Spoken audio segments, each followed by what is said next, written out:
Well. A pleasant good morning to each and every one. A pleasant good Monday morning, I would say, to each and every one. And thank you so much for joining us here with Cruising with the Case Handler. And of course, it's a team of attorneys that's about to turn it up when it comes to immigration and personal injury. And ladies and gentlemen, it happens each and every single weekday at 9:30 a.m. I am David Squeeze Annakie right here on 93.5 WVIP FM and also on Facebook. And let me introduce my friends, my attorneys of the law firm PPID, Pollack, Isaac, and Lisico. It's going to be a great day because tomorrow is going to be a phenomenal day.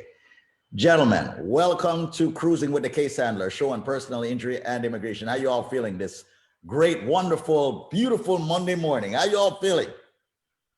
All good, man. All good. Squeeze, let me ask you a question. Yeah. Are you down with? Well, I need to get it. Need to get this over with before Nelson has an anxiety attack. Are you down with PPID? Come on, you know me. I'm down with PPID. We are here, gentlemen. I'm quite sure you are ready to say a lot of things. You know, we're about to jump right into the show, get some questions answered on both sides, personal injury and immigration. How you all feeling? How was your weekend? Weekend was great. Not as good as your weekend. I saw some of those Instagram stories with all that landscape.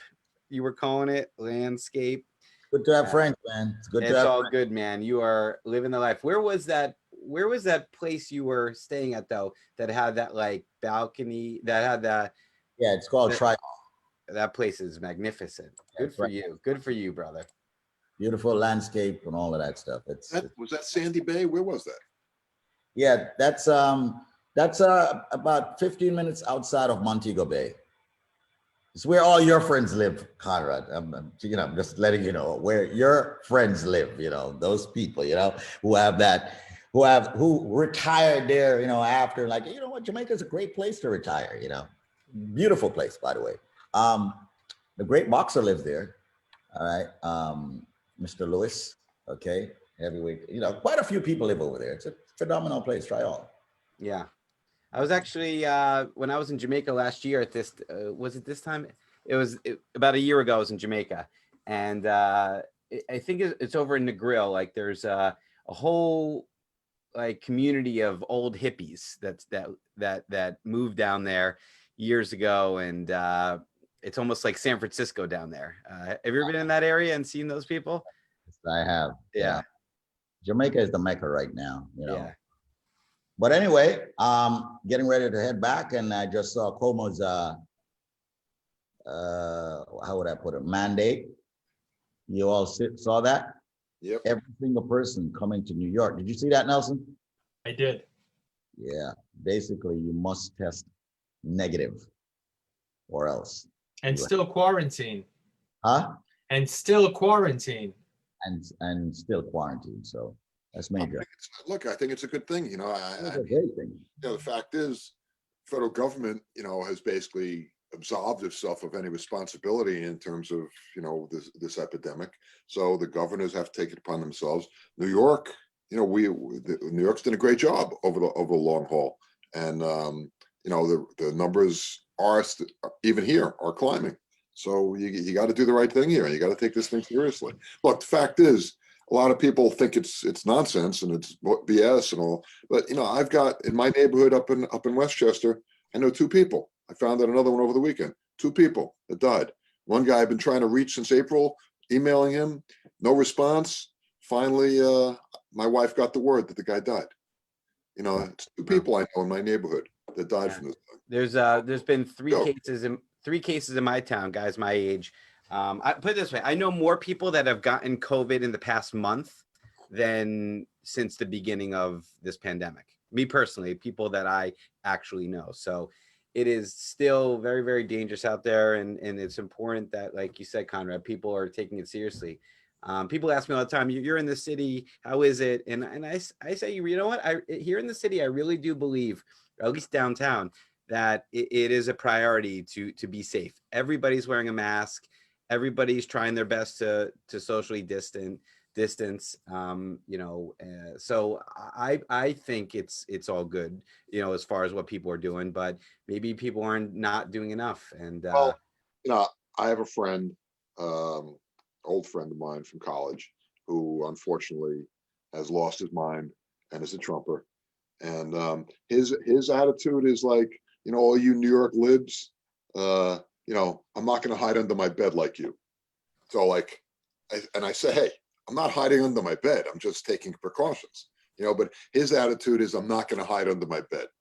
So, and, so he gets on his motorcycle and he goes to the truck stops and I don't want to caricature as that hanging out at the truck stops. I'm not, well, this is no joke, man. This is no joke. And this guy, he says, I'm not going to hide under my bed. If I get it, I get it. Okay. Yeah.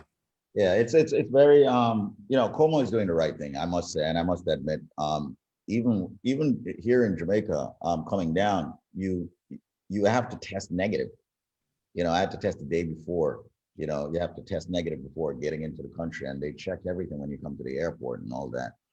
But I think the world needs to really tighten up a lot when it comes to this COVID thing. There's a whole lot that people can do, but because of our current president, people believe. No, when you're a leader, people believe in you, regardless of what you are. People believe in you. So if you're a leader and you're doing certain things, people are going to follow. So it's very unfortunate as to what's going on. I think that we could be in a much better position. But you know what?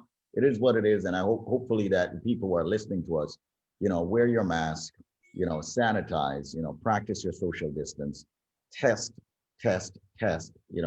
and let's pray that we have a new president come tomorrow.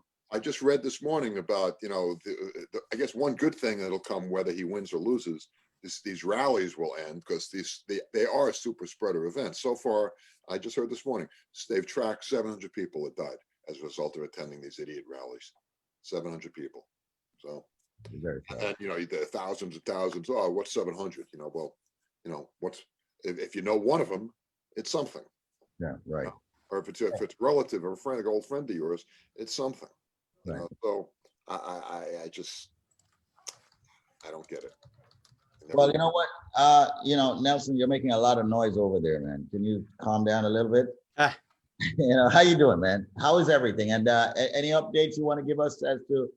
I am well. No real updates. I think we've kept everyone pretty updated. Just, I guess, waiting to see what happens tomorrow. I think everyone is pretty much, hoping for a favorable outcome, whatever that may be. You're not. I just want to get it over with. Enough already. Potential negative outcome, are you? Anything can happen. Let's not be fools. Come on. That's what I was about to say. Anything can happen. It's expect the unexpected, right? It's not, I'm sorry. Listen, you don't look very happy with that comment, but it's just a fact. I'm not. Everything that I'm reading, we're not going to know tomorrow night, but you might know in which direction the election is trending. Florida is a big one. Right? Florida is a big one tomorrow. I don't think we're going to have an answer on Pennsylvania. I don't think we're going to know a lot. I think Trump will be ahead in the beginning. And that's, of course, why he wants to, he said, well, we got to know on election night, because he'll be ahead in the beginning. The way the polls close at the times they close, and he'll be ahead in the beginning. But Florida, if Biden wins Florida, it's probably going to go our way.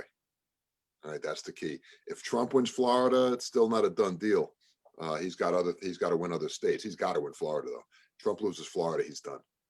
Yeah. Well, people are voting. I'm seeing the headlines that record numbers have already voted, so that's a good sign. And like I said, for months now, you can't if you haven't voted and you're allowed to vote, you have no right to complain about anything, right? If you have not exercised your responsibility as a citizen of this country, then shame on you, and don't come crying to me. And I know that we've had a lot of people call this summer and finally apply for their citizenship because they wanted the right to vote. A lot of people, it's amazing to me, Squeeze, that I have clients and family of clients that are eligible for citizenship and really have never done that. And I just don't understand that. If you can be a citizen and you've been living here for decades, why would you not become a citizen? The hell out of me. And usually, the answer that I usually don't hear. Well, it's too expensive. Nobody says that to me, because even if they said that to me, I'd say, well, how expensive is it to become a citizen, Nelson? What are the filing? What are the filing? The filing fees at the moment are $725. They're supposed to increase to $1,544. But that increase has not gone into effect as of yet.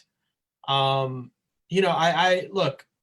Let's forget about the filing fees. More importantly, is you have no idea how many people I've represented whose entire family became citizens, and now they got arrested one time and they're a permanent resident, and now they're facing removal proceedings, and now it's going to cost thousands of dollars to try to stay in the United States.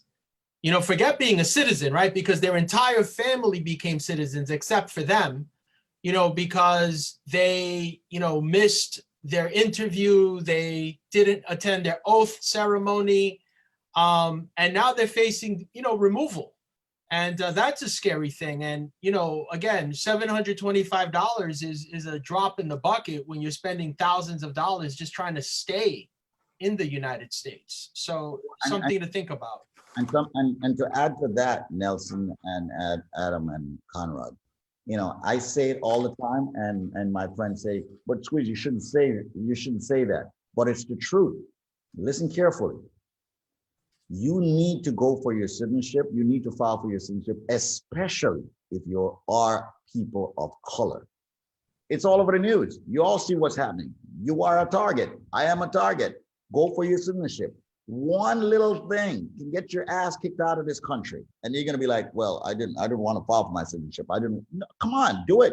As Nelson said, it's a drop in the bucket. It's a little price to pay, or a big price to pay. Okay.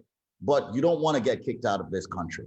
It's very unfortunate what's happening out there. So you need to actually do everything within your power to actually preserve your stay here in the United States. And that's the reason why I say to each and every one out there, I don't hide anything. I can't be a hypocrite to myself. I can't be a hypocrite to you. If you want to pretend like certain things don't exist, that's your business. But I am going to tell it to your face. And that's the reason why I say every single day, I yell, scream 7 days a week, call PPID. 844-774-3529. Talk to them about your immigration situation. Get that free phone consultation. Schedule that consultation with an attorney and talk to them. Get it sorted out. I'm sorry, it's not perfect, but if you can do anything to appease or ease what's going on, do it. Becoming a citizen is extremely important. And let PPID, Pollack, Isaac, and DeSico help you with becoming a citizen. So and the good news is, please, even if you're, sorry, Conrad, real quick, and then I'll let you go.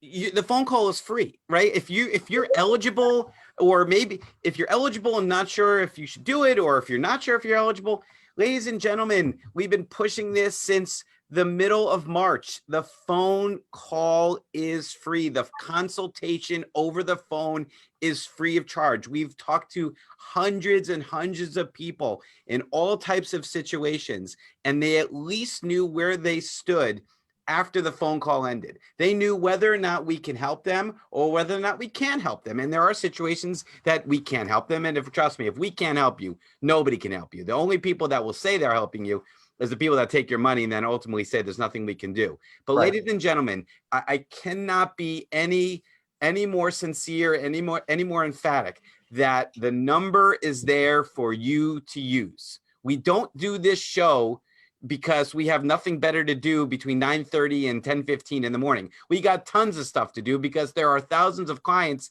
that have hired our firm that need us to work on their cases. But we're always happy to take on more clients, more cases. We're happy to give back to the community that's embraced us for decades. But please, please, please take this number seriously. Use it if you need it. Use it if you're unsure. 844-774-3529. 844-774-3529 are easy to remember. 844-PPID law. Sorry, Conrad. What were you saying? I was going to say, in terms of the filing fees, as Nelson said, they were supposed to go up on October 2nd, but a lawsuit was filed, and the court, in its wisdom, enjoined the rise in the filing fees and prevented it from happening. That doesn't mean it's not going to happen. It's just been delayed. And if Trump wins tomorrow or this week or whenever, you can bet that those filing fees are going to be going up. And citizenship right now, it's $725. It's going to double. So the fees are going up. Look, I get it. A lot of people are unsure what's going to be. A lot of people are thinking, do I want to stay in this country, a country that doesn't want me here? Do I want to be here? You know, a lot of that, hopefully a lot of those people will have their questions answered this week. But you know, you got to vote. You got to vote. And as you just said, Adam, if you don't vote, and you basically, you know, you've got nobody to blame but yourself if you don't like the people that are running the show. So polls have closed basically pretty much everywhere now, I think, until tomorrow. So tomorrow's the day. And one thing also, you know, Squeeze, you asked about anything recent, any news. There is a story out there that if Trump wins, that his immigration agenda is basically going to be unrestrained, as if it hasn't been already. But a lot of the stuff that they were afraid to do because it would impact his reelection, they're not going to be afraid anymore because now there's you know, no holds barred. One of the things that they have in mind is to eliminate birthright citizenship. What is birthright citizenship? After the Civil War, 14th Amendment was passed, basically said, I think it was 14th, it was 13th or 14th, one of those two. Basically, if you're born in the United States, you're a U.S. citizen. And this has really been something that the conservatives, that the Trumpers especially, just, they despise this law. And it's in the Constitution. If you're born in the United States, doesn't matter if you're illegal, if you're here, you're born here, even if your parents are illegal, you're a U.S. citizen. They're trying to get rid of that. They've been trying for years. But if he gets reelected, they might actually be successful. And basically, that would mean that even if you have a child born in the United States, if you're not here legally, if you're a permanent resident, or if you're just here on a visa and you have a child here, that means the child would not be a U.S. citizen. They believe that people come here deliberately just to give birth to the child. And we talked about this the other day. You know, they've eliminated tourist visas for people that are pregnant, you know, to avoid that from happening. That's one step in that direction. They think that people come here, they try to have a child here, so that way the child can get free health care and so on and so forth. And I'm sure there are some people that might think that way, although it's not quite that simple. They also call it anchor. There's also that pejorative term, anchor baby. Right. You know, as if you can come here, give birth, and then that child can sponsor the parent that's illegally here. It's nonsense. There's no such thing. That law changed in 1977. All right. If you have a child here, child's U.S. citizen, child cannot petition for the parent unless the child is 21 years old. Right. So that whole anchor baby nonsense is just that. It's nonsense. But again, they're going to try and eliminate birthright citizenship. That's one of the things they're going to do. One of many on their list of really bad stuff that they're looking to do. So if you haven't voted, please get out there. If you're an immigrant or your relatives are immigrants, your families are immigrants, if it's an important issue to you, if Trump gets in, there's been a lot of bad stuff happening to immigrants these past 4 years, but the next 4, God only knows, man. God only knows. Ladies and gentlemen, once again, this is Cruising with the Case Handler, a show that is brought to you by the law firm Pollack, Isaac, and Masico. We speak on immigration and we speak on personal injury. Coming up in under 30 seconds, Adam Handler will be sharing a true success story of someone that he has helped in the personal injury capacity. And just want to say to each and every one out there, as Conrad noted, Nelson noted, Adam noted, become a citizen. That's one. 2, you can't vote right now if you're not a citizen, okay? However, become one. Your vote counts in the future. Also want to say tomorrow is election day. Let's all go out and do the right thing and vote for Biden. Just wanted to add that in there, all right? We're in a dilemma as to what we no will happen if we do not vote for Biden. All right. With that said, I'm going to kick it over to Adam Handler. Yes, we will get to the immigration questions later, but let's kick it over to Adam Handler on personal injury. But gentlemen, great talk so far as to immigration. Great talk so far as to voting. Let's kick it to the $125 million man, the case handler. All right, Adam. Hey, good morning, my brother. Ready to talk about a case today. I try to pick out interesting cases that we've worked on for people that have come to us with their problems. Let me just do a formal introduction because it's been well into the show. And I'm Adam Handler. I am your case handler. I've been practicing personal injury law for 17 years. I've been a partner of Pollack, Isaac DeSico for 6 years, having moved my practice here from another law firm. And we've done some really incredible things, not only this year during the pandemic, 2020, but just over the 6 years, millions and millions and millions and millions of dollars for our clients in recovery for time out of work, medical bills, and pain and suffering. We get you the maximum award we can for your injury, no doubt about it. We don't stop until we feel satisfied that we've done the best possible job for you and your family, because Squeeze, you got one chance to get it right. One chance to get it right. There are no redos. You can never open up your case. I get calls all the time. Yeah, I had a case. My lawyer settled for this. I'm still in pain. I need you to reopen my case. And I tell them no. I know that sounds harsh, but I say no. I won't. You know why? Because I can't. You made a very, very foolish decision in going with an attorney that, you didn't really do a background check on. Maybe they came up to you at the scene of the accident, or maybe a doctor had referred them to you. I've actually heard situations where the tow truck operator, they're ready to tow their car and they give you their business card as to where you can pick up your vehicle, and then give you a business card for a lawyer that you should call. I mean, that is absolute nonsense, but it happens. And if a lawyer has to cheat and cut corners to get you as a client, God knows what they're going to do when it comes time to settle your case. So if you want, the best possible representation for you and your family, I highly suggest you listen to this show, you keep our number, you save our number, you Google me if God forbid it ever arises, because we will fight for you like family, like my family has been doing personally. My family, my bloodline has been doing this for nearly 100 years in this city. 100 years. My grandfather became a lawyer in 1932. We are 12 years away from 100 years of legal service here in New York City, something I'm very, very proud of, and something I take seriously, because in this business, reputation is everything. And if you want a champion, you want the thoroughbred, you want somebody that's going to ride till the end of the race to make sure that they win. Again, one chance, one choice. I'm your case handler. Let's talk about one quick case, and then we'll turn back over to immigration. A $50,000 settlement, which, is a lot of money. We talk about $500,000 settlements or $5 million settlements, but, every case is important to every client. And this case was important to Cliff, and a $50,000 maximum award, but with a little bit of twist, and we'll talk about it. Squeeze, if you would just read that quote for me. Absolutely. Move that cursor there. Oh, sorry.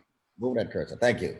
If the case handler team can take your case, you can believe that they will fight till the end. You can't lose with the case handler. Adam Handler and Matthew Goodstein are fantastic lawyers. Cliff from White Plains, New York, $50,000 settlement. $50,000, solid amount of money. Absolutely. And tell us a little bit more about this case. And the most he could have gotten. We love getting those big numbers, but when we get the maximum amount, that's really when we know we've done a job well done. And this was a case in which somebody hit Cliff's car. They actually had to use the jaws of life to get him out. The photographs of the vehicle were crazy. I don't know why they weren't uploaded, but they had to extract him from the vehicle. He had injuries to his neck and his back. He went to physical therapy. He had some injections. He also had a left shoulder injury, which required a surgery. and we got the full $25,000 from the other vehicle. Again, in the state of New York, the minimum insurance you are required to carry, right? If you're going to drive a vehicle legally here in the state of New York, you have to have at least 25,000. Unfortunately, that car had 25,000, but the vehicle that Cliff was driving did have that supplemental insurance, so we were able to get him another 25,000. So the maximum from the car that hit him, the maximum from his own car insurance, and then again, one final twist: the car that he was driving was not his car; it was a friend's vehicle, and there was not damage coverage on that vehicle. And the other vehicle came after Cliff for the damage to their car. And as Squeeze, I'm sure you know, BMWs are not cheap to fix. They claimed $42,000 in damage, which it actually was. And they actually sued him for $42,000. And we were able to reduce that from $42,000 to $1,500. So not only did we fight to get him as much money as we can on the injury side, we fought to limit his exposure to make sure that he kept as much of that $50,000 in his pocket as possible. But, you know, he made a mistake. He was not sure whether or not the car he was driving, which was his friend's car, did have insurance. You know, people, hey, can I borrow your car? Yeah, take your keys, drive off. You don't know if that person, you know, right. you never check to make sure that their insurance is valid. Whenever I drive somebody else's vehicle, I say, where's your registration and where's your insurance card? And it should be in the glove box. So thanks for reminding me about that, man, when I borrow your car next week. What do you say? Thanks for reminding me about that when I borrow your car next week. Listen, Squeeze, as long as you return my car with a full tank of gas, you got nothing to worry about, brother. All right. Ladies and gentlemen, Adam Handler, the case handler, sometimes I call him the shark, but it's a good thing when I call him that, because he will fight tooth and nail to ensure that you get the maximum amount of money, ladies and gentlemen. All right. And sorry about that, gentlemen. All right. He will ensure that you get the maximum amount of money. God forbid you get into an accident. This is the reason why you need this attorney. This is the reason why you need Adam Handler. Call him. As a matter of fact, I want everyone watching this on Facebook, everyone listening to us on the radio, dial this number. Don't listen. If you don't hear Adam's voice at the top of the hour, okay, that's the wrong attorney. All right. You need to hear Adam's voice. Okay. And we make sure that you hear his voice enough so you know that's his voice when you hear it. All right. Call him now. The number is 844-774-3529. Everyone listening to this radio station, watching Facebook, should store his number. No, you're not planning on getting into an accident, but sheesh happens. All right. You know what I'm talking about. Dial the number 844-774-3529. Dial it, let it ring 15 seconds. Adam will answer the phone and say hi to you. 844-774-3529. That's 844-774-3529. Make the link, make the connection, and make it the case handler at PPID, Pollack, Isaac, and DeSico. All right. Jumping over now. Thank you so much, Adam, for giving us that true success story on, of course, personal injury. All right. Do appreciate you doing that. Let's switch it to immigration. Let's see if we can squeeze one in before the top of the hour right here. Here we go. All right. I am currently out of status and would like to know what my options are. If I marry a citizen, would I have to go back home while he is filing for me? Would his filing for me affect his citizenship? How long would it take to obtain one's citizenship? Citizenship typically takes anywhere from 8 months to a year. You know, obviously, if she marries this person should first become a citizen. If she's out of status, marrying a permanent resident would not, it would fall into a preference category. And she would probably have to return back home to ultimately legalize her status. If she married a citizen, she would be able to legalize her status in the United States. Gotcha. What is the longest ICE can hold a detainee while they are fighting a case and appealing decisions? Can someone really be detained for 3 to 4 years fighting an immigration case? Nelson? Actually, your lawyer should consider filing what's called a habeas in federal court. Typically, while immigration can detain you, there is something known as obviously an unreasonable amount of time. It's something we just did for someone. Again, it's a guest we plan to have on this show in the next couple of days. But they should try to file a habeas and see if this person can be released. Thank you so much. All right, we're going to the top of the hour, but ladies and gentlemen, you see how great these attorneys are? That's Nelson Madrid. We call him the Maverick. You see how he just fired off the answers just like that? Pollack, Isaac, and DeSico, immigration, personal injury. Every single one listening to the station, watching Facebook, should store their number, should have their number. We got more questions, but let's just make sure you get the number. 844-774-3529. Get yourself a free phone consultation. Schedule that consultation with an attorney. The number, 844-774-3529. It's 10 o'clock. Right there. All right. Nelson, you're on fire, man. You're just firing off those answers. All right, let's get to the next one here on immigration. And everyone that's on Facebook, I haven't checked, but please, I hope and I pray that you are helping us out by sharing what it is that you are watching. Tip your waiter. Tip your waiter. Tip your waiter. All right. We are your waiters. All right. Okay, let's get into another question. It says, I am a naturalized United States citizen. My sister stayed in the US on her visitor's visa about 3 months past the time stamped in her passport by the immigration officer at the Miami airport in 2001. She had her passport back stamped. That's interesting. And also turned in her I-94 form going back to Jamaica. She then traveled back to America, but was sent back to Jamaica on her arrival at the airport in Miami and was told she cannot come back to America for 10 years. Is there anything that can be done so that she can apply again for a visitor's visa? It's a serious doo-doo here. Visitor's visa? You're kidding, right? No, I'm not kidding. That's right here. You know, You can always apply. You can always go to the consulate. You have plenty of time on your hands. You can always go to the consulate and apply for a tourist visa or any other kind of visa. I would pretty much guess with some assurance, some pretty reasonable assurance here, she's probably not going to get a visa. She committed fraud. She overstayed. She's done all kinds of nasty things. I doubt she's going to get a visa. Her best bet would be this U.S. citizen. If they haven't done it already, which I don't know why they haven't applied already, but U.S. citizen applying for a sibling should put that visa petition in and hopefully get something going there. But a case like that will take 15 years. So hopefully they've done it already. She's got all kinds of waiver issues as well. She's got a tough situation ahead, but I could pretty much guarantee you you're probably wasting your time if you think you're going to go into the consulate and apply for any kind of visa to come to the United States. okay. Very serious stuff. And I will say to you all out there, all right, one thing I will add to what Conrad just noted, to everyone that's watching us and listening to us, don't backstamp your passport. Don't. Come on.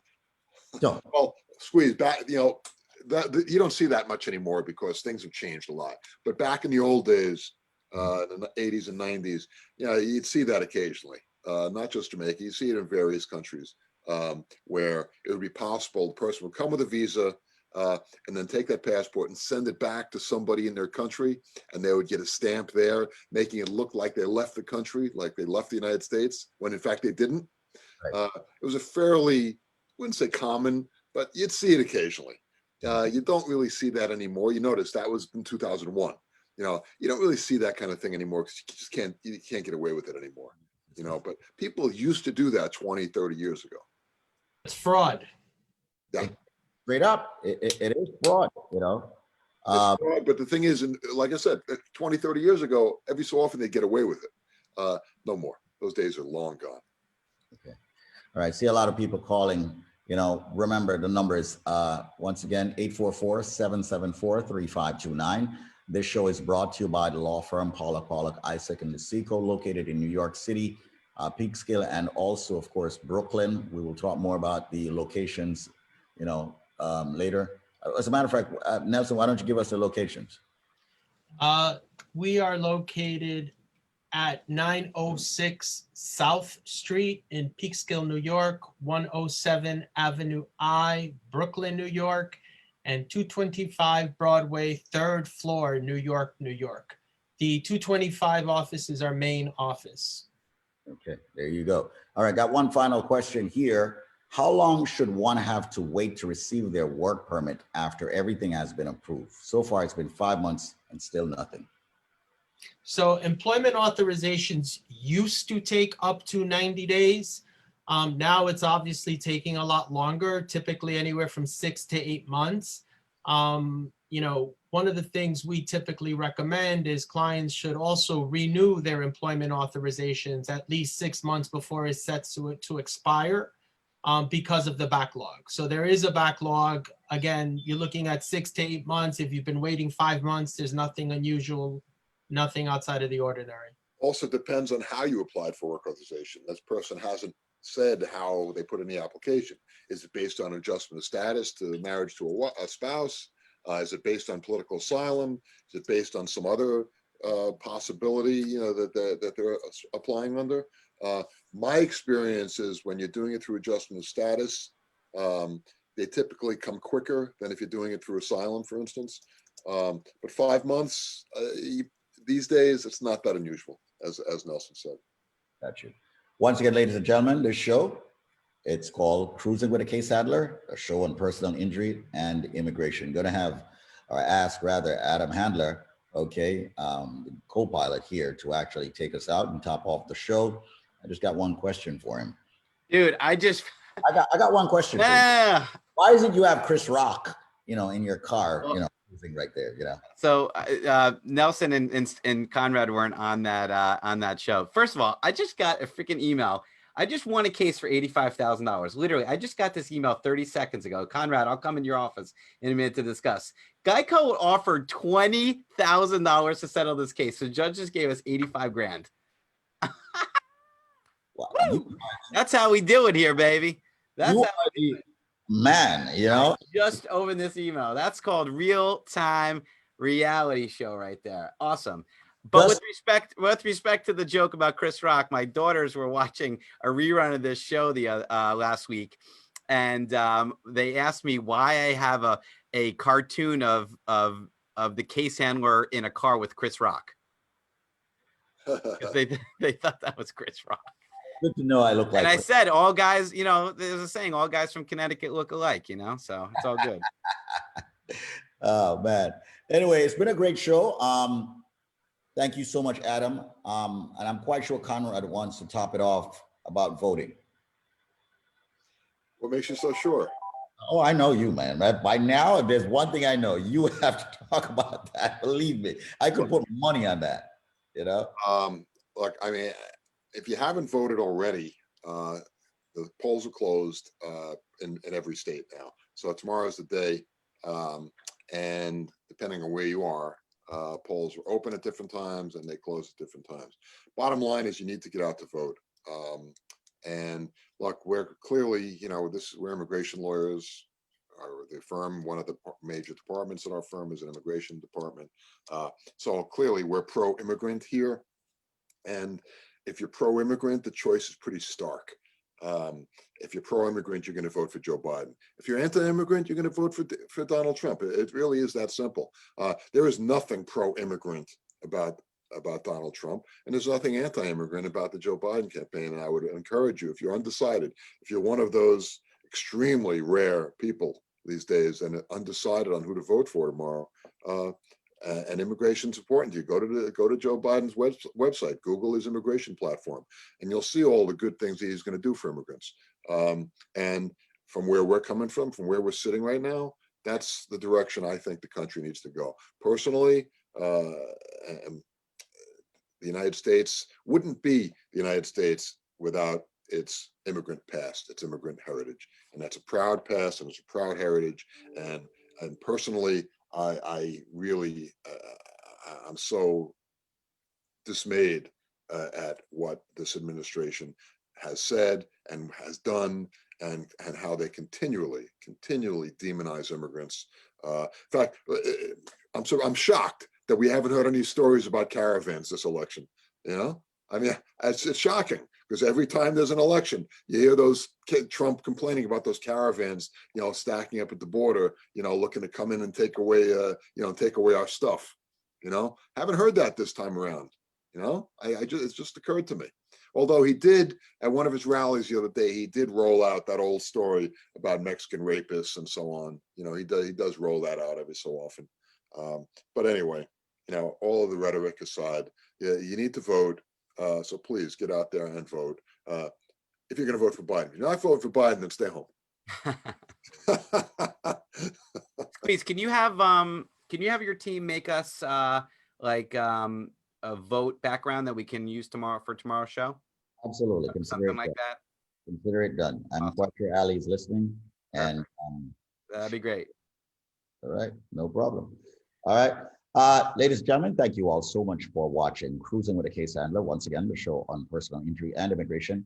However, Pollack, Isaac, and Masico is a full-service law firm. So whatever legal issues you may run into or have, make sure you reach out to them first, and they'll point you in the right direction. If not, handle it right there and then. The number to call is 844-774-3529. That's 844-774-3529. Tomorrow, let's all go out, let's vote, and let's make it Biden. Thank you all so much for watching. Privacy does not guarantee similar outcome. Yes, we are here to help you and obviously to serve you.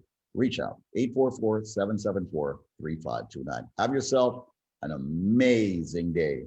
And don't think twice about voting for Biden. Vote Biden tomorrow, very early. Get out there at 6 a.m. Get it in there, and then sit back and watch. All right? I see that cup right there, man. Trump Apocalypse. Say it. Anyway, I'm out of here, and we are out of here. Thank you so much for watching.